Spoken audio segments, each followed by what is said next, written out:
Good morning and good afternoon, all. Happy Friday. We made it. It is the end of the week. Hope everybody is doing well. Hope you had a great week. Looking forward to the weekend. So let me see who's joined. We've got Mark the Infinitely Tired. We have got Chris Persia, who I think was first today, but apologies to Project Storytime. I got it wrong on Wednesday. He was actually first, so I'm sorry, Josh. We've got nearsighted Cyclops. Good morning, Collins P. Smith. Good afternoon. Good afternoon to Firefly MK1. Good to see you. Arwen Avalon. Hello, lovely. Good morning, Dadman Walking 55. Good morning to you too. Chad Thomas. Good morning, love. Hello. Let's see who else has joined. Let me scroll down. We've got Snorter Poopers Cuba. Hello. Good morning. Dave Bob. Hey, Dave Bob. Good morning to you. Deepbud Martin, good to see you as always. Geek Inside. It says happy friggin' Friday. Absolutely. Same to you too. Phoenix Tangents. Hello. Good morning. Ren Zero. Good to see you as always. Kaylee D. Hello, lovely. Good morning. Adega. Good morning. And hello to the lovely Lady Mist. Hello, sweetheart. Good to see you as always. Keely, Roll Tide. Good to see you. And I think we've got everybody. I hope we haven't missed anybody. We'll see. Anyway, guys, I hope you are having a great day so far. Hope you enjoyed the show earlier with Loki. That was a lot of fun. Lemon Pie, hello, good morning. Welcome. So, what I thought I was going to do today is just go over a couple of topics that have been kind of ongoing that I've been keeping my eye on for the last couple of days. The one with the Activision walkout in regards to their employees, and then a very silly convention cancelling Frank Miller. So we'll get to that in a minute. And hello, brightest day. Good morning to you.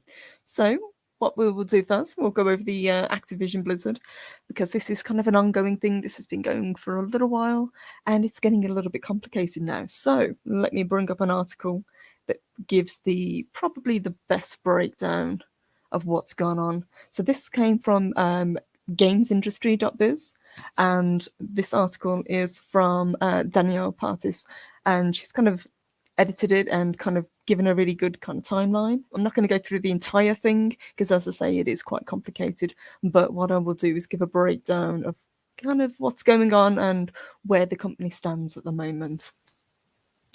So this, as I say, is an ongoing problem that Activision and Blizzard have.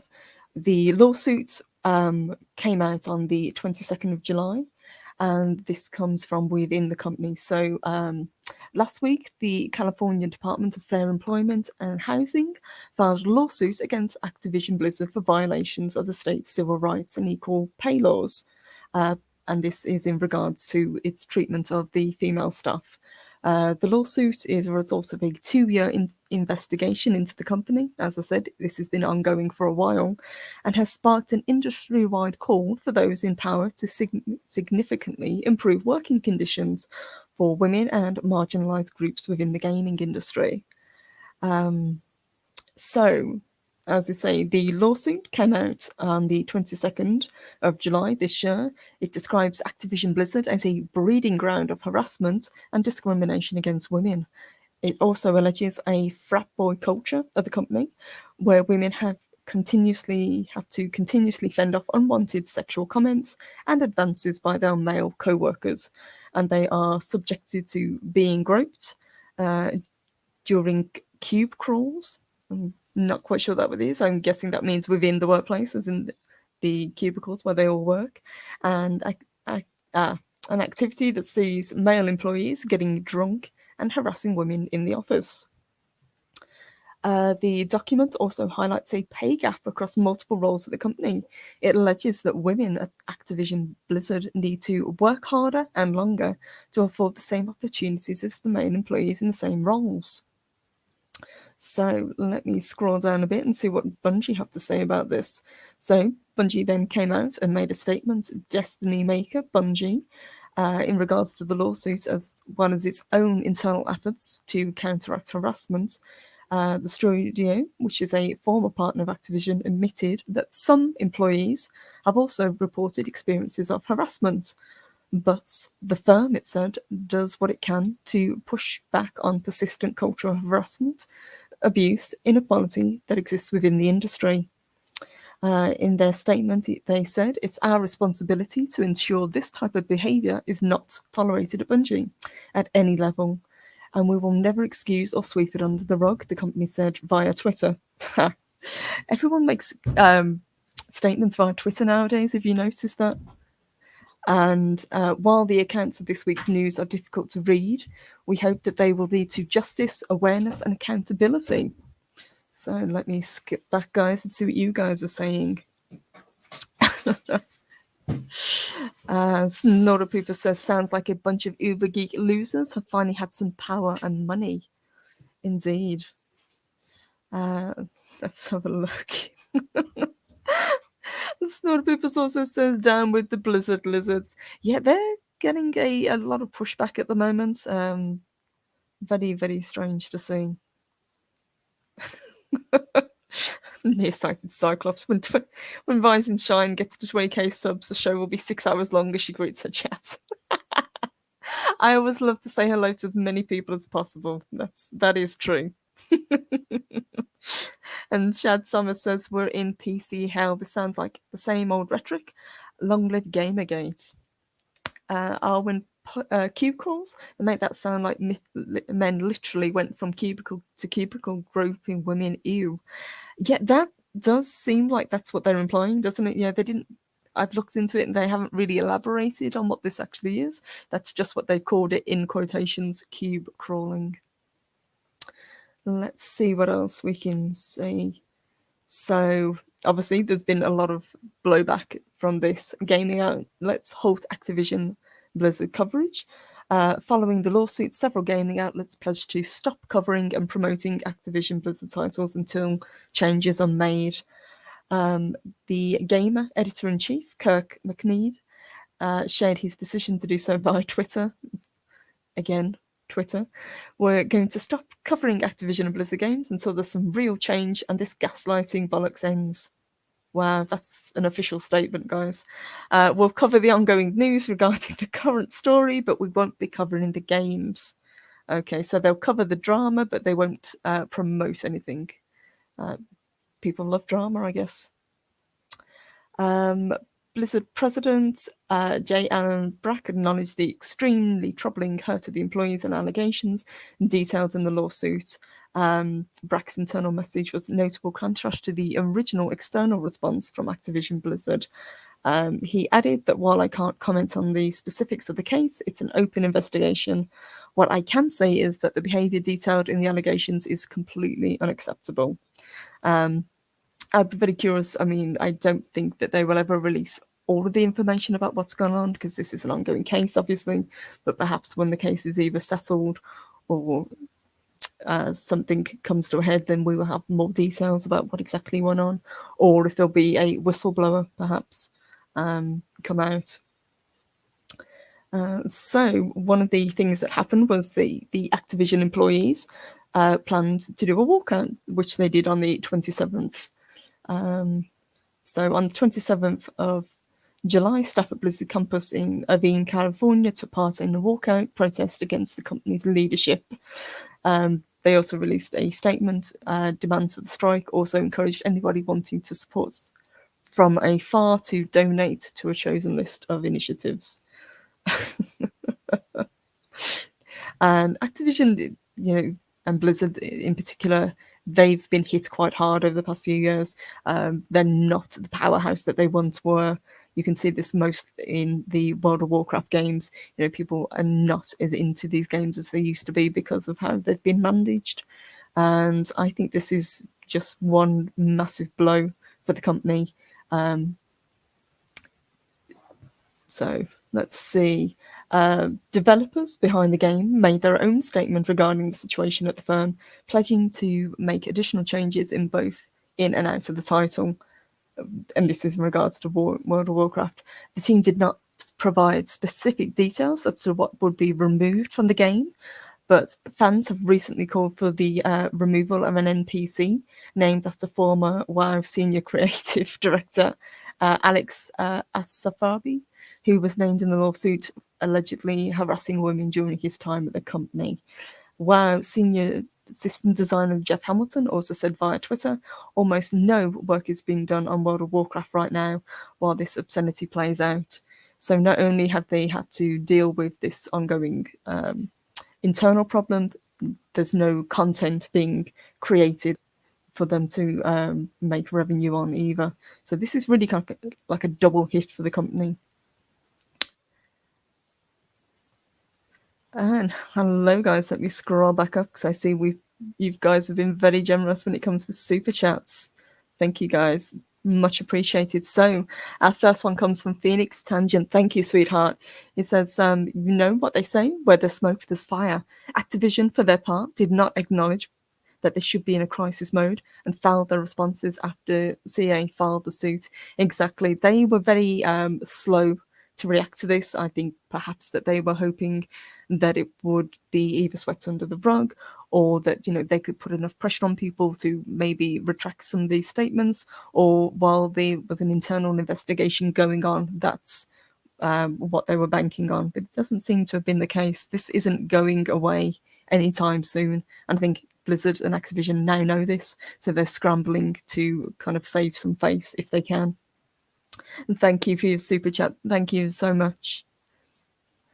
Kaylee D, this does mention it. I won't kind of pull it up because it might upset people, but yes, you're absolutely right.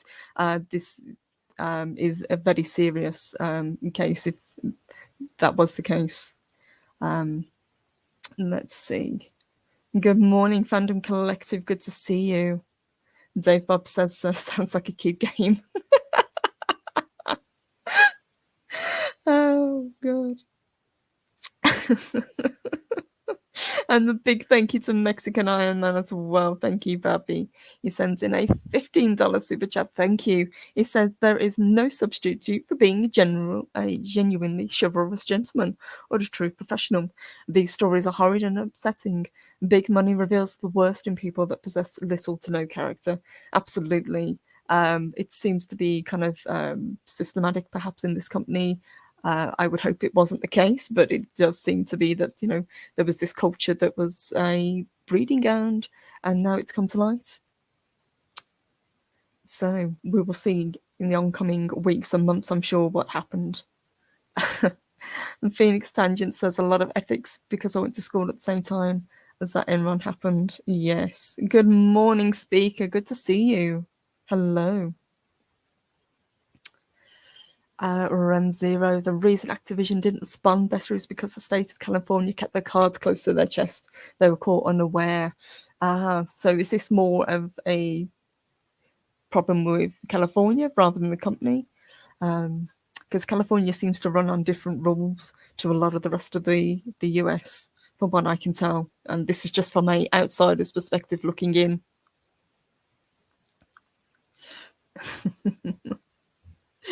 Let's see what else you guys are saying. Paris says, be nice if some of these companies take notice of this foolishness and start standing up to this nonsense. Indeed. I mean, I would have thought that the companies had practices put in place for harassment. Nobody wants to see any of their employees being harassed for any reason. So this should have been standard. That's what HR is for. But if it was allowed to continue, and worst of all, if it was actually encouraged, or if a blind eye was turned, that is where the problem lies. And hello to Golgo13. Good morning, love. Thank you. Thank you. Sent us a $5 super chat. Thank you, sweetheart. He says, Blizzard, Activision, a cautionary tale. Mexican Iron Man is right. The fall of a legendary gaming studio in full effect. It really is. And if you think back, even, 5-8 years, Blizzard, Activision used to be on the absolute top. They were the pinnacle. Think how many people used to play World of Warcraft. But it seems that their star is fading. And hello, yes, Kaylee D says, I think a blind eye was turned. I think that is the case as well. Dave Bob says, Callie leans so far left they have trouble falling off the continent.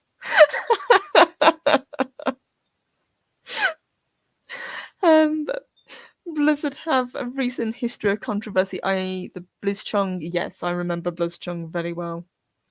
They wrote that well for the most part, hence the investigation being held quiet. Absolutely. As it says in this article that we're going through, this has been going on for 2 years now, and it isn't going away anytime soon. Let's see what else they can say. So, again, once a lawsuit like this comes apart, that's when the shareholders also take notice. So, over 3,800 current and former Activision Blizzard staff decry response to lawsuit. Former and current staff of the company signed an open letter condemning the company's reaction to the lawsuit, which called Activision Blizzard's response abhorrent and insulting to all that we believe our company should stand for. The letter called for Activision to recognise the seriousness of the accusations and demonstrate compassion for victims of harassment and assault.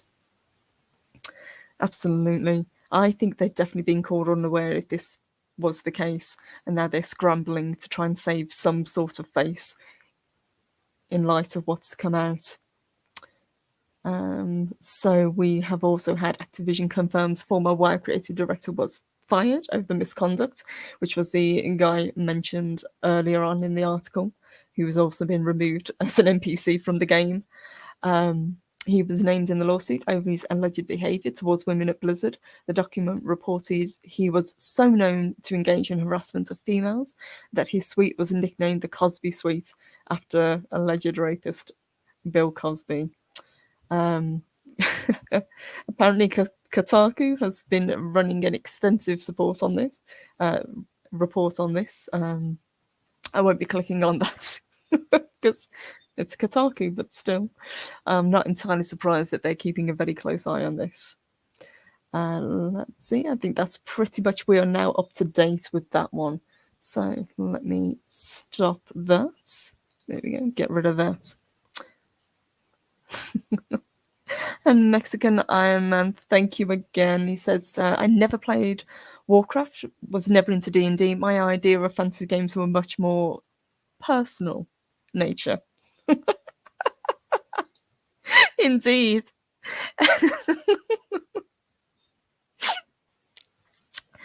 Let's see what else you guys are saying. So nearsighted Cyclops, Hollywood casting couch meets Silicon Valley hubris. Well put. I like that quote. Well said. And hello, Keely Chow. Good to see you. Purple Valkyrie, Blizzard lost its luster for me after the Warcraft 3 Reforged debacle. A lot of people said that, yeah, they got really disappointed with the games. It was very, very lackluster. You know, they weren't really putting the effort into it as they should have done. And they're still expecting people to pay. But a lot of things that they changed were mainly cosmetic. There was no real substance to it. Let's see what else you guys are saying. It also says that some reports claim they've lost 30% of their player base over this. That wouldn't surprise me at all. You know, people, one, they were dropping off anyway, and two, you know, people don't want to play a game that's surrounded by this kind of controversy. People will take their money elsewhere. I think that's what companies forget. People will only as loyal as they want to be when it comes to something like this.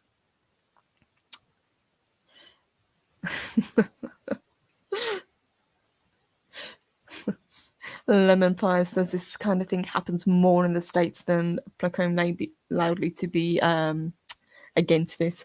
I've heard that as well, perhaps, yeah.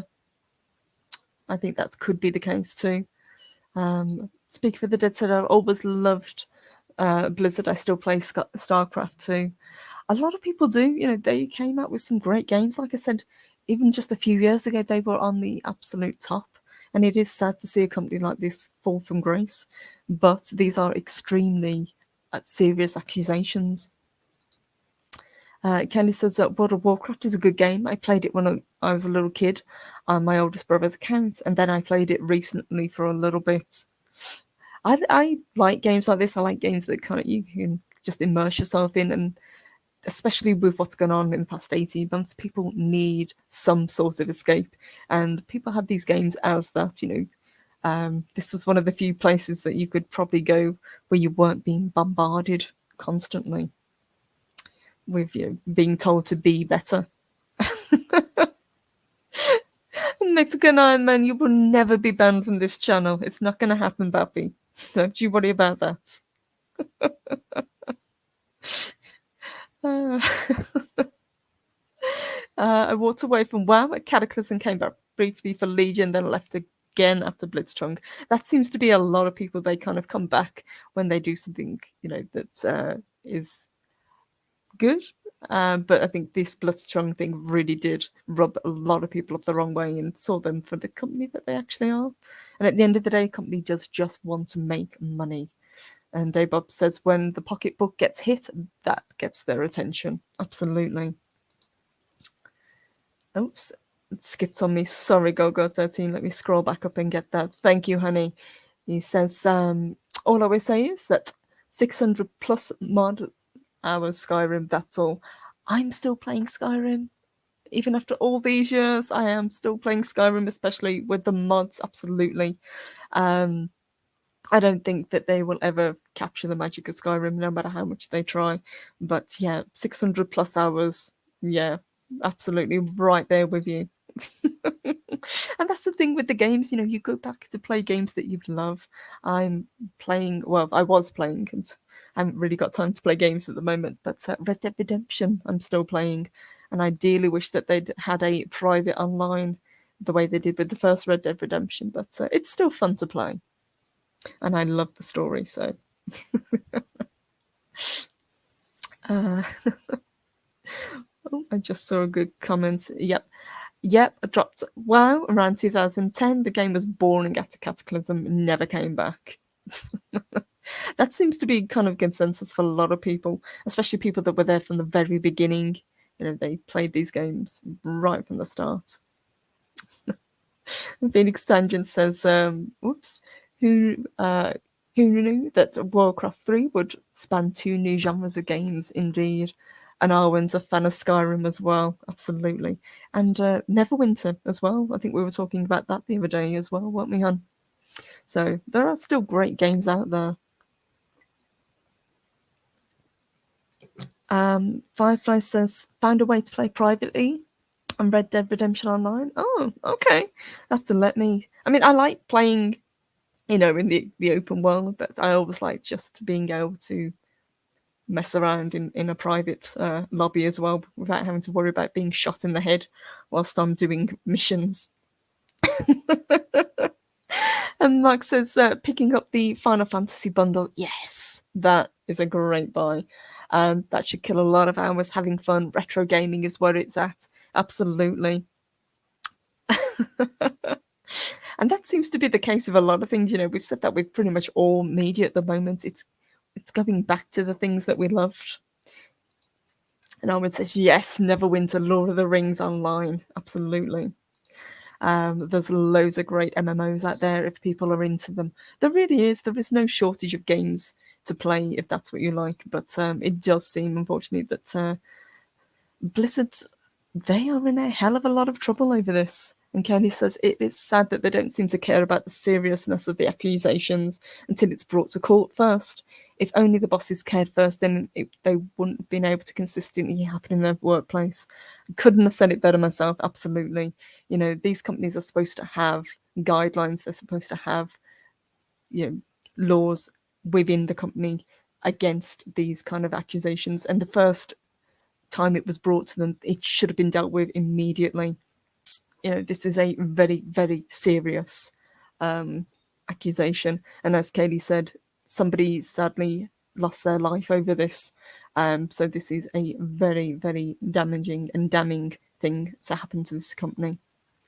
And hello, Naughty Monkey. Good to see you. Hugs to you too. Good to see you.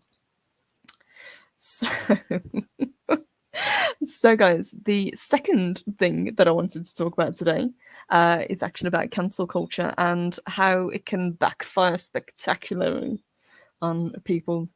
So let me pull up and I will go through this with you. So everybody knows, obviously, who Frank Miller is. Now, you either love him or hate him, or, but there is no denying that he is an absolute legend when it comes to comic books. So, over the last couple of days, Frank Miller was set to be attending a convention here in the UK in November. It was a convention put on by a company called Thought Bubble Festival.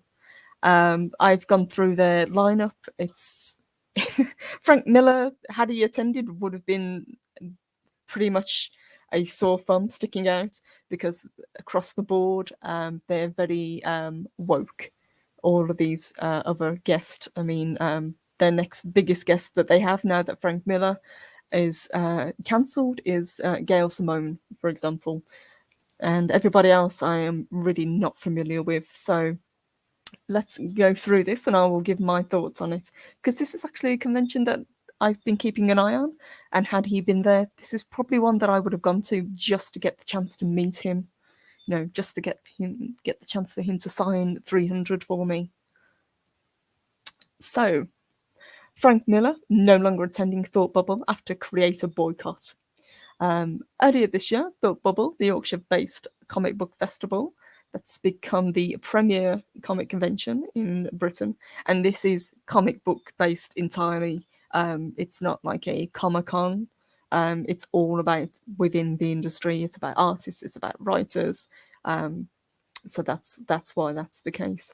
For comic creators to attend, announced that Frank Miller would be a guest this November. The biggest comics names in the festival has since led the way, since at least Gerard Way or Run DMC. They were already rumblings of discontent for some. Yeah, yes, there was. Yesterday, that went above the line. Zainab Akhtar, the award-winning cartoonist, publisher, and writer and critic behind Shortbox, basically came out and made a statement about this. And ironically, even though she's kicked up a big fuss and because of what she has done have got Frank Miller cancelled and he's no longer attending, she is also no longer attending. So it was very, very odd.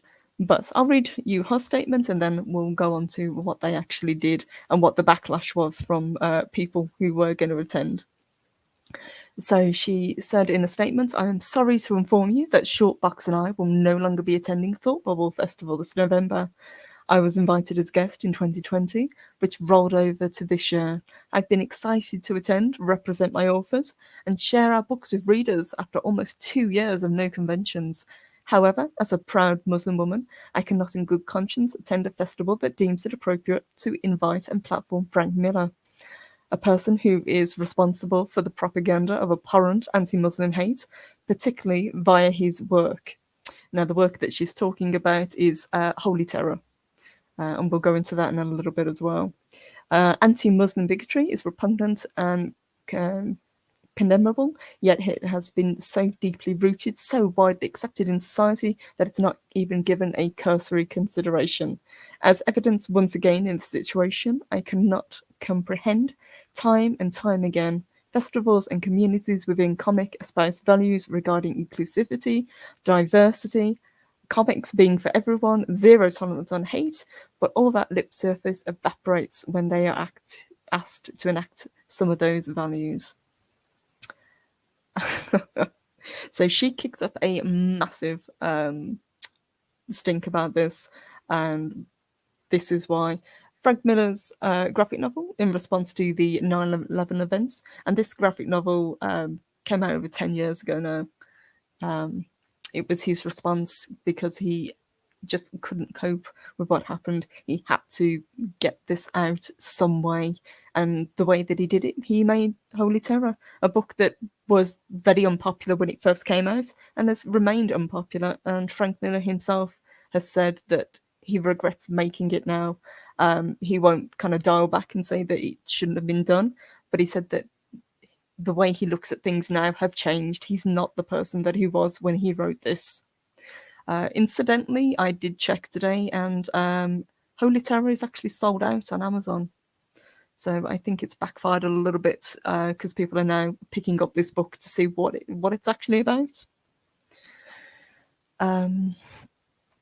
So let's see. He he said, my stuff always represents what I'm going through. Whenever you look at any of my work, I feel what my mindset was, and I remember who I was at the time. When I look at Holy Terror, which I don't do all that often, I can feel the angle ripple off the pages. There are places where it was bloodthirsty beyond belief. I don't want to go back and start erasing the books that I did. I don't want to wipe out characters of my own biography. I'm not capable of that book anymore.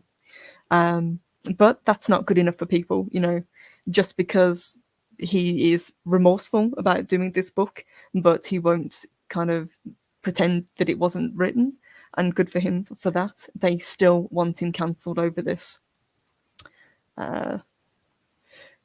So we had some predictable responses. Let me scroll back up and I'll leave that there for a moment. Let's see what you guys are saying. Hello, Psycho Dwarf. Good to see you. And Chris Persia, absolutely. Wait, anti-Muslim is reprehensible. Yeah, anti-Semitism is perfectly fine. Again, double standards. Yep.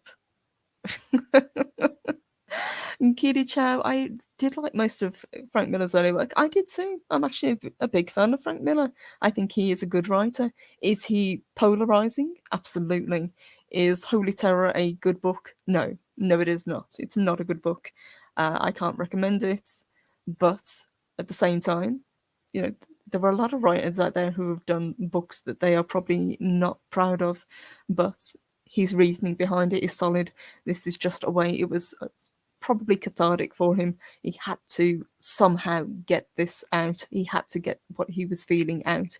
And the way he did it as a writer, he wrote a book. And hello, Steve Mitchum. Good to see you.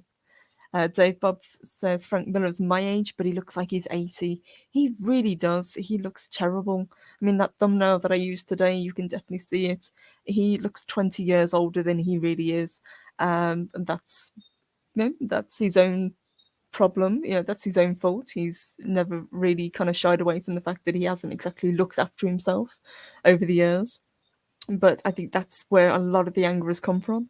Not only because Thought Bubble have bent the knee and got rid of him, but because they have deprived a lot of fans of what could have been probably one of the last opportunities to meet Frank Miller. He doesn't do that many conventions anymore, and this would have been a massive coup for them had they just accepted that, there is a difference of opinion. And he would have been the biggest draw at that convention. There is no doubt about that. People are already saying, well, you've cancelled him. This is the person that I wanted to go see.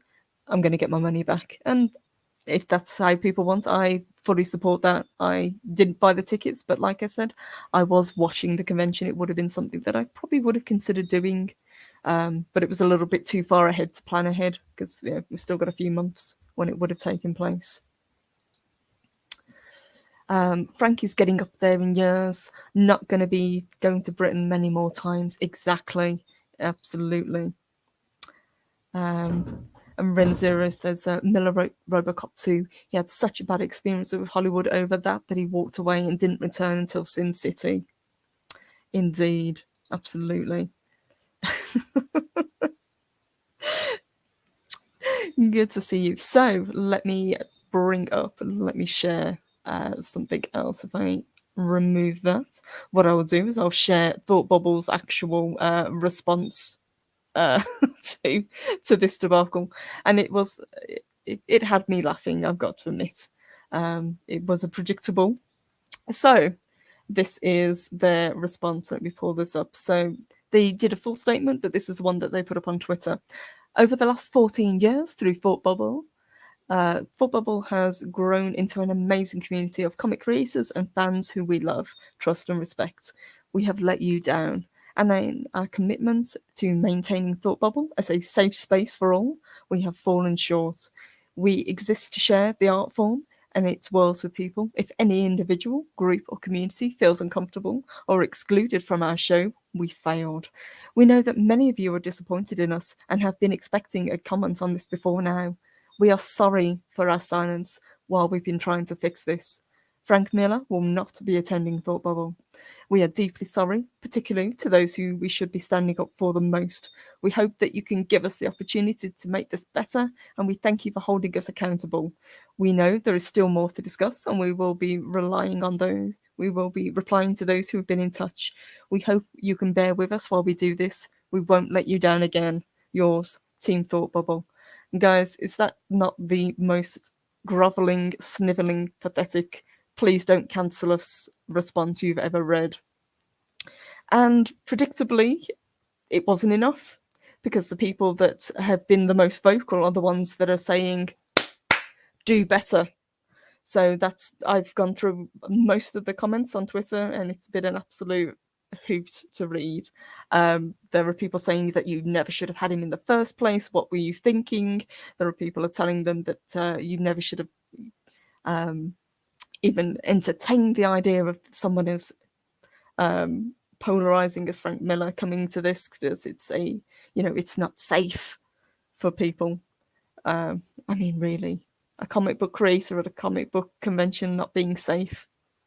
It's pathetic. It really is. But it is very, very heartening to see that even though they bent the knee, even though they apologized, even though they groveled and begged for people to forgive them, it's still not enough.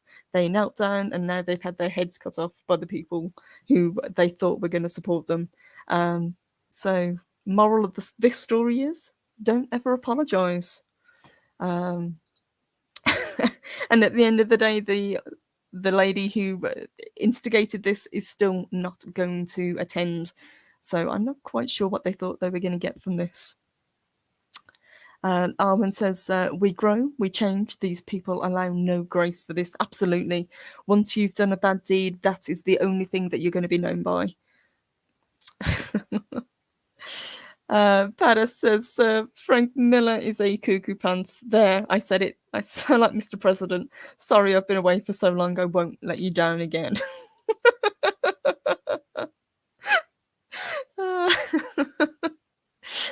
Stephen Mitchum, exactly. Never apologise to the cancel culture mob. They are powerless unless people who want them to feel powerful. Absolutely.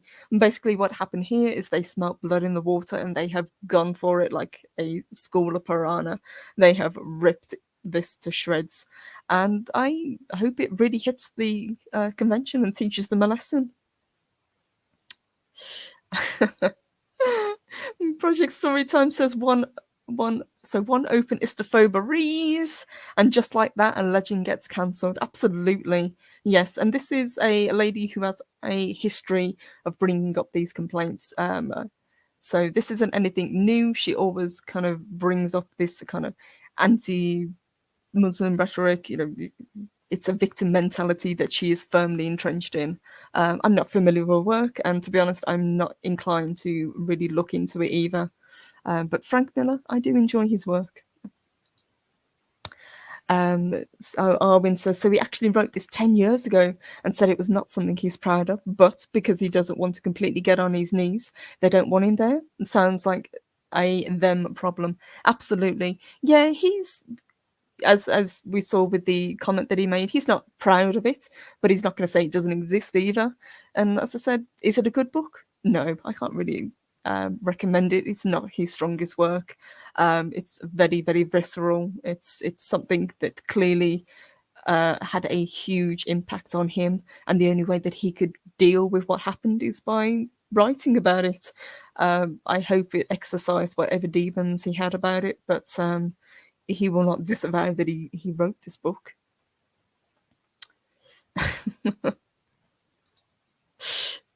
Ren Zero says, lol, that was a response from a convention that Magdalene Visaggio attending. Yes. Oh, yeah, I did look at the, people who were still attending, and 99% of them I didn't recognize the name of it at all. Gail Simone is the next biggest on the guest list after Frank Miller, and Frank Miller would have been absolute head and shoulders above everybody else. Colin P. Smith says, didn't she also whinge about being stared at because she was a Muslim in a 99.9999999% white district? Yes. Now, whether that was the case, only she will know that. Being stared at isn't really anything new. People can be stared at for multiple reasons. So I would take that with a great big pinch of salt, to be honest. But it is subjective. Oops, and it skipped. Thank you, Psychodraw, sweetheart. He sends us a $5 super chat and says, never apologize. There is no forgiveness with the loony left. Absolutely. And as you can see, I'll pull up a couple of comments, but they are absolutely hilarious. And funny enough, the only comments that Thought Bubble have responded to are the ones telling them to do better. Anybody that's actually managed to get in a comment before they locked the comment section, which they did, of course, has said that, you've got what you deserved. You've tried to appease people and they are still trying to cancel you. And Firefly says, I'm looking forward to the cancel culture coming after me. Bring it on. I dare them. Absolutely. Let's see. Let's get rid of this and let's have a quick look at some of the comments. So, as you can see, they locked it, but we did get some comments before it got locked off. And hey, it's a Ninja Night. Good to see you.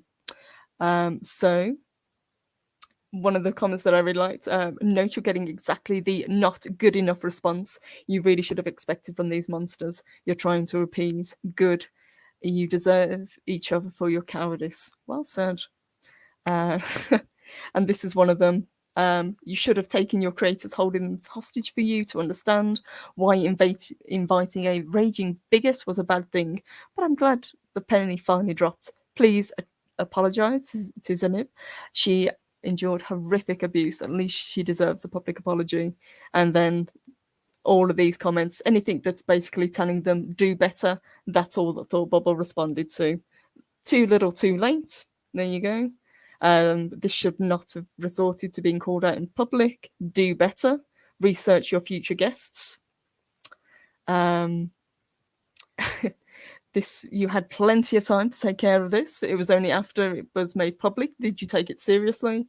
All of these ones are telling them, you shouldn't have bent to the mob, and they're not getting replied to. Funny that, isn't it?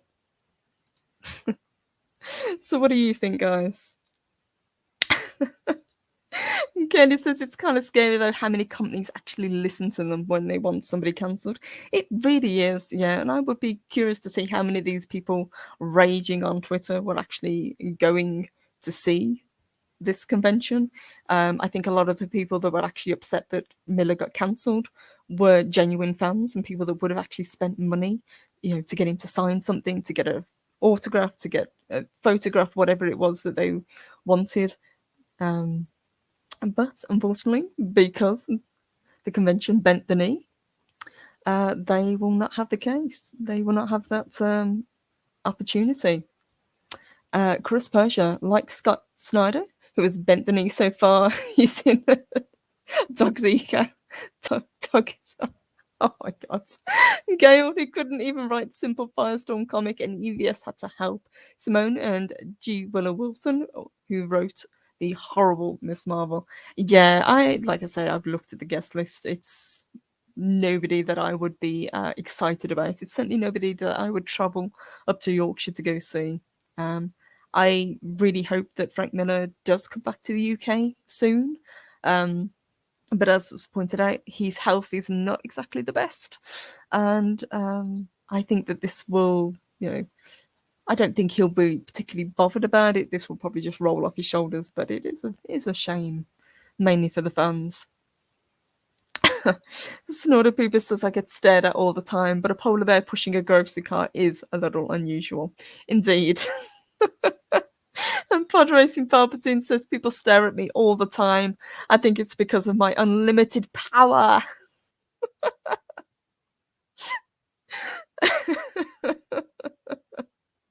Oh my god. And Renzira says, yeah, the whale. Simone will be present.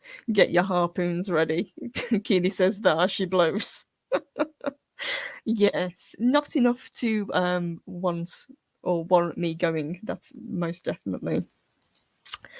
Chris says, with the prominent guests at the convention is highlighted, they are petty, jealous hacks, and either bent the knee or talentless or both. Absolutely, yeah. It's all very one-sided now.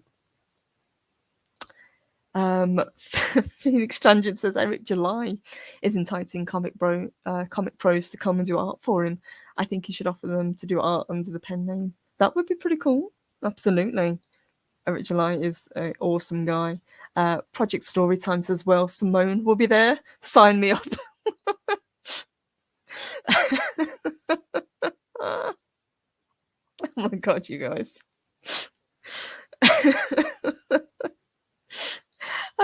Candy says it gets even worse when after someone else gets cancelled and then there are people dehumanizing them just for being cancelled. They think it was justified to cancel them. Absolutely, yeah. It's always the case though, isn't it? We've seen this time and time again. You know, once they get the taste for cancelling somebody, you know, apology is not enough. You know, you can bend the knee, you can bend over backwards the way Thought Bubble have done, and grovel and say, I'm sorry, we will do better next time. But the response they got from the people they were trying to appease is, you shouldn't have had him in the first place, you took too long to do this shouldn't have been made public, do better. Yeah, to hell with that. Moral of the story is, don't bend, do not kneel, do not apologize. It's funny that the only diversity they don't want, once again, is diversity of thought. But as I say, Frank Miller would have stuck out like a sore thumb, but he would have been the biggest draw. Keely, the difference between Gail, Simone, and my aunt is that my aunt is a whale whenever she's in the pool. Hello, Paulie. Good morning, honey. Good to see you. He says this in chat, stares at me all the time. Purple, I need a safe space. Hashtag do better. Well, they stare at you, Paulie, because you're awesome. That's why they stare at you. And Colin says, my response to that would be spend less time on Twitter. Absolutely. Yeah, I think that's a good lesson for everybody. But again, it seems to be the vocal minority. And clearly, Thought Bubble don't actually give a shit what people have to say because they lock the comments. And this isn't going away anytime soon because people have just been, you know, quote tweeting them. Keely says, we do not kneel. Hail the fandom menace. Exactly. That's what we say in Valhalla. We do not kneel. Project Storytime, we will do better. Try to avoid what will make us the most money and make people happy. Absolutely. This will hit them financially, but I think it's more about scoring points. You know, it's more about being virtuous and virtue signaling. And this, as I say, was the biggest just comic book convention. You know, we have other conventions that have, you know, actors and all that, but this was one that was solely focused on the art, on the writers, and yeah, they've lost. At least I will not be going now.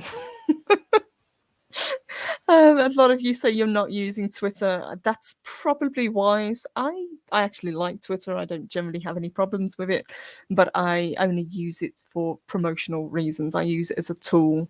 I don't use it, you know, as a diary, and I certainly don't go out of my way to try and cancel people.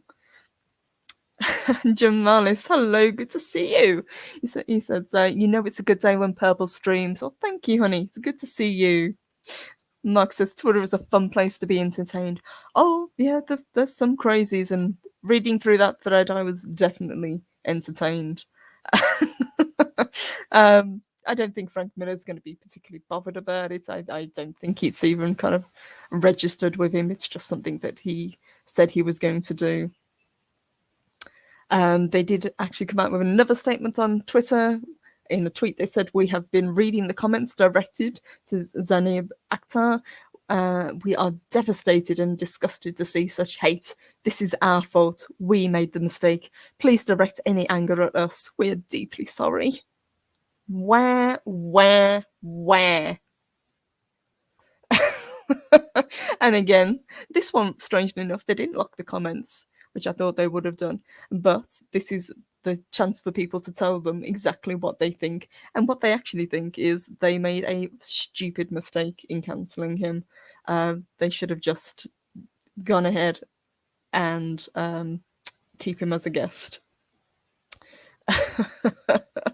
um, One of the top comments is, I don't think you are. You saw Frank Miller as more valuable than them, and then when the bad PR hit, you decided to save yourselves instead. You're not sorry. You're opportunistic, and you are interested in actually making an open and safe community for everyone. Well, sure as hell isn't a safe and open community for Frank Miller or any of his fans, because I don't think we'd be welcome there. What do you think, guys? Mark says, Purple, you almost sounded southern with that one. Thank you. Deeper Martin says, I'm angry at them for being so spineless. I am as well, but it did make me laugh, and it was kind of the response that I thought they were going to get. Like I say, you cannot appease people. You bend the knee, and they will just cut your head off because they smell blood in the water, so they will just keep pushing. So. And Project Storytime says, same here, Purple, only use Twitter for promotion and networking. Absolutely. It is a very useful networking tool. I will absolutely agree with that one. Latino Sun says, yes, a hug would help from Purple. Oh, Borley, I will give you a hug. And guys, tonight I am very honored to be joining Latino Slants on his karaoke stream. So he has very, very kindly asked me to be a guest judge. Who knows? Purple might even sing a little song. So look out for that tonight. Very, very much looking forward to it. And also, later on today, I will be joining Pop Culture Minefield at, I believe it's 8 p.m. UK time, so I think that's 2 p.m. Central.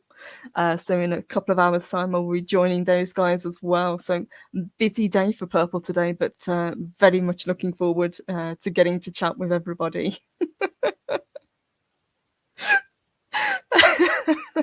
Steve Mitchin says Southern girls are the best. Absolutely. Platter says Paulie is so international. He really is. Colin, when's the karaoke? It's this evening. If you go on to Paulie's channel, you'll see it's all up and ready to go. And Psychodross says, Mark, please don't break Purple.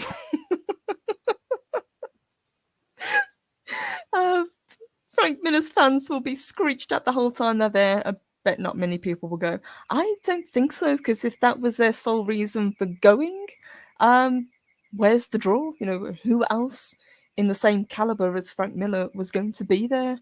And indeed, who else with the same kind of mindset would have been there? As I say, I've looked at the list and they're very kind of bland across the board.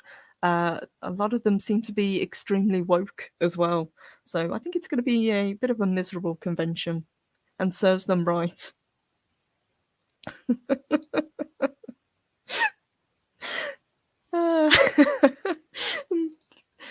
Brits having fun and singing, is that allowed? Probably not, but we're going to do it anyway.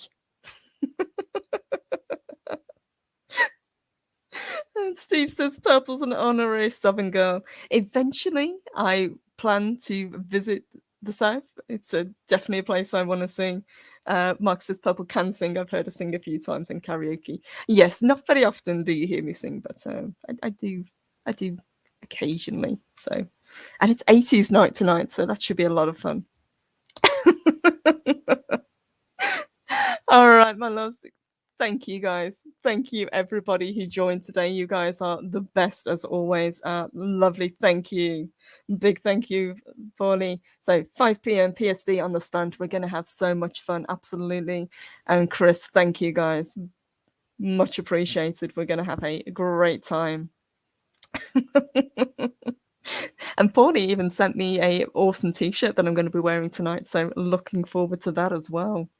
So, guys, have a fantastic rest of your Friday. A huge, huge thank you to everybody who joined today and to everyone who joined us earlier this morning as well.